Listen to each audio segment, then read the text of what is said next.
Bonjour, donc je vais corriger l'exercice donc avec les vecteurs. Donc c'est le numéro 55 du livre. Donc on a des vecteurs collinaires, on essaie de trouver les liens, le lien qui les relie. Alors le vecteur U et le vecteur V en rouge sont collinaires, ils ont la même direction. Donc on voit que V il est 3 fois plus grand que le vecteur U avec un sens contraire, donc vecteur V égale moins 3 fois le vecteur U. Pour les vecteurs A et B, donc A et B, donc B il est plus grand que le vecteur A et il va dans un sens opposé. Donc en fait on va mettre B égale moins. Alors maintenant on va compter quel est le lien donc entre B et A.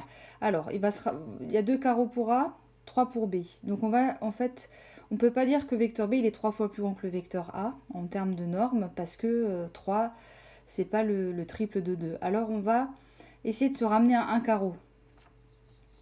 Donc je vais juste le montrer ici. Oups.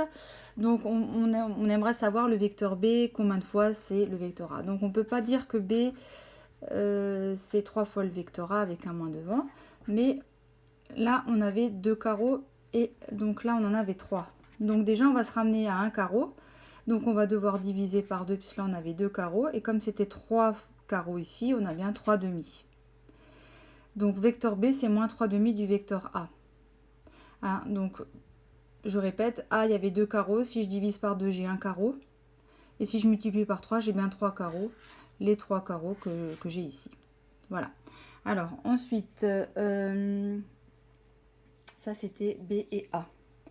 Alors, on nous demandait aussi, voilà, c'est ce que j'avais écrit ici, N et M. Alors, vecteur N et vecteur M. Alors, le vecteur M, on peut voir qu'on va un carreau vers la droite, un carreau vers le haut. Et pour le N, on a tout triplé. 3 carreaux vers la droite, 3 carreaux vers le haut. Donc le vecteur N, il est égal à 3 fois le vecteur M. Voilà. Donc ensuite, on a vecteur P et vecteur M. P et M. Donc P, on regarde les carreaux, 2 vers la gauche, 2 vers le bas. M, tout pareil divisé par 2, tout pareil dans l'autre sens. Donc en fait, le vecteur P, c'est moins 2 fois le vecteur M. Je vais l'écrire là. P, c'est moins 2 fois le vecteur M. Alors maintenant on a W et V. Oups, voilà, W, vecteur W et vecteur V. Donc W, on a 4 carreaux vers la gauche.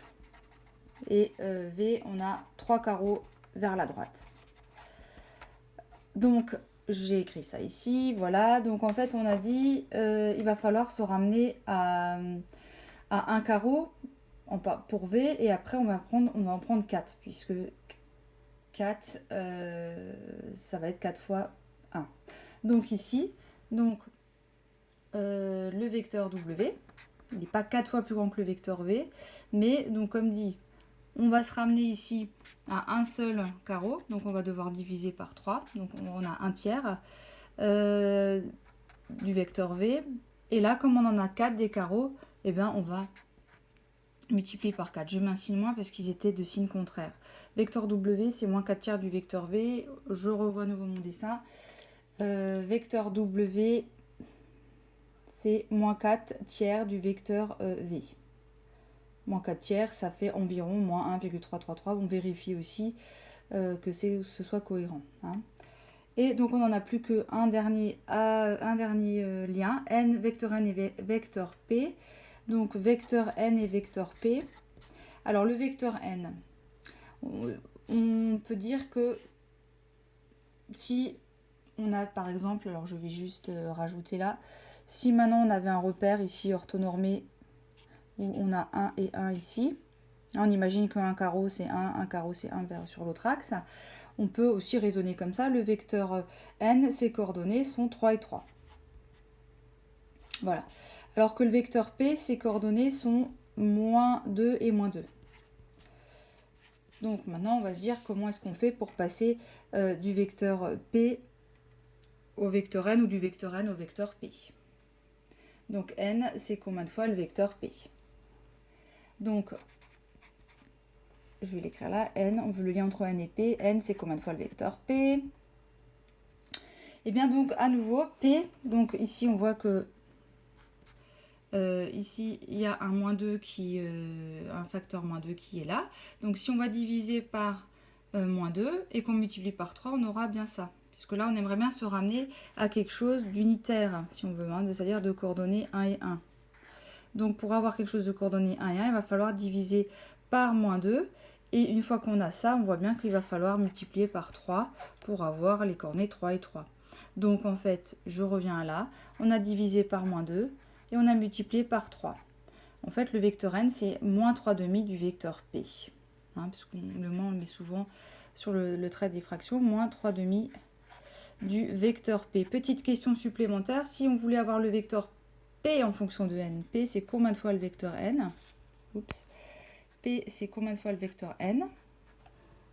Et bien, comment on fait pour avoir ça? Donc ici, en fait, on a envie d'enlever ce coefficient-là. Donc l'enlever, il s'agit de diviser par moins 3 demi. Donc on va multiplier par moins 2 tiers pour diviser par un quotient, c'est multiplier par son inverse. Et donc, si on multiplie par moins 2 tiers, il va disparaître. On aura p tout seul. Et donc ici, on a vecteur p, c'est bien moins 2 tiers du vecteur n. Voilà, j'espère que cette correction aura été claire.